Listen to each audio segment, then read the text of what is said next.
મારું નામ બારૈયા પ્રદ્યુમનભાઈ શામજીભાઈ. હું લગભગ 40 વર્ષથી અહીંયા આવું.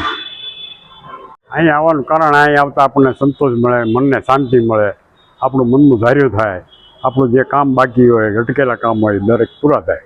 એમ દરેકની મુરાદો અહીં પૂરી થાય છે. રોજી રોટી ન હોય તો રોજી રોટી મળે છે. દરેક વસ્તુ અહીંયા શ્રદ્ધા પ્રમાણે દરેકને થાય છે.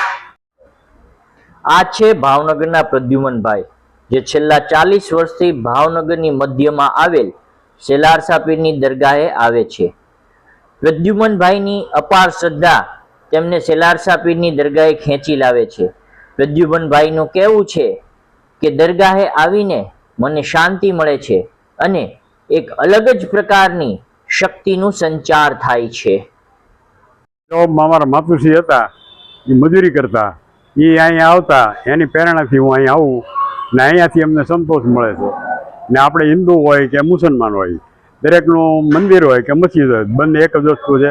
મને અહીંની શ્રદ્ધા છે, અહીંયા આવું, મંદિરે શ્રદ્ધા છે, મંદિરે જઈએ છીએ ને આપણું કામ અહીંયા થાય છે.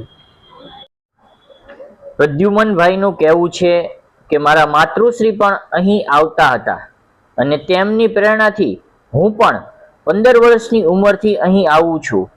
હિન્દુ મુસ્લિમના વાડા વટાવીને પ્રદ્યુમનભાઈ મંદિરે પણ જાય છે અને દરગાહે પણ આવે છે. તો બધો ધર્મ એક છે, હિન્દુ મુસલમાન માણસ એક જ છે, એમાં કોઈ ફેર પડતો નથી. અમે કરફ્યુ હતા તોય આવતા ને હું અહીં એટલા વર્ષથી આવું, મને કોઈ દી કોઈ મુસલમાન ભાઈ કે કોઈ પણ હોય મને કોઈ મનાઈ નથી કરી. આમાં આપણને આવકારે છે ને અહીં આવીએ છીએ તો આપણું કામ થાય છે. ને એ લોકોને એમ થાય છે કે નહીં ભાઈ, હિન્દુ લોકો અહીંયા આવે છે ખરા. પ્રદ્યુમનભાઈનું કહેવું છે દરેક ધર્મ એક છે. કરફ્યુ જેવા સમયમાં પણ હું અહીં આવતો હતો. અને બીજી વાત તેમણે જણાવી કે આજ સુધી કોઈ મુસ્લિમ ભાઈએ તેમને પૂછ્યું નથી કે તમે અહીં શું કરો છો કે શું કામ આવો છો. વહેલી સવારે અને સાંજે પ્રદ્યુમનભાઈ તમને ભાવનગરની સેલારસા પીરની દરગાહે જ મળશે.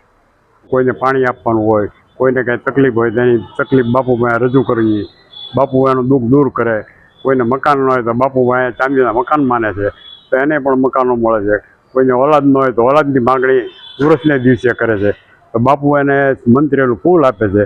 તો એના જીવનમાં જે કાંઈ ઓલાદ હોય, દીકરો હોય કે દીકરી હોય, એને મળી રહે છે, એને સંતોષ થાય છે. અહીંયા દરેકને પીછી ઝાડો નાખવામાં આવે.